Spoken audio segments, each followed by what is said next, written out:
Hindi naman tinanggap ng prosekusyon ng International Criminal Court o ICC ang hiling ng dating Pangulong Rodrigo Roa Duterte na hindi dumalo sa confirmation hearing.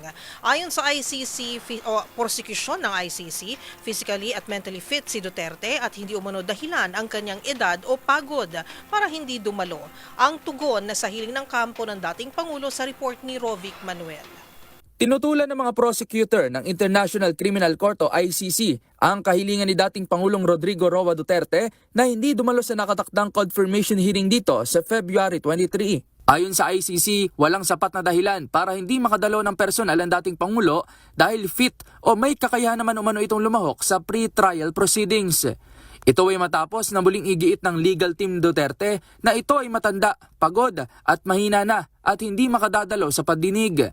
Sa kanyang liham na may petsang February 17, sinabi ni Duterte na walang jurisdiksyon ng ICC na litisin o dinggin ang kanyang kaso.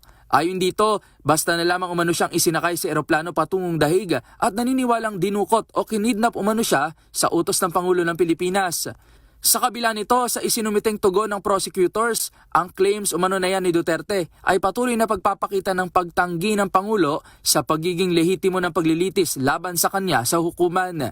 Iginiit din ng prosekusyon na physically and mentally fit ang Pangulo na lumahok sa confirmation proceedings at tinawag pa na irrelevant ang edad, pagod at panghihina bilang dahilan sa hindi paglahok. Ayon pa sa korte, sinuri ng independent experts ang ipinasa ng kampo ni Duterte bago sila tumalon sa konklusyon at nagdesisyon sa confirmation proceedings.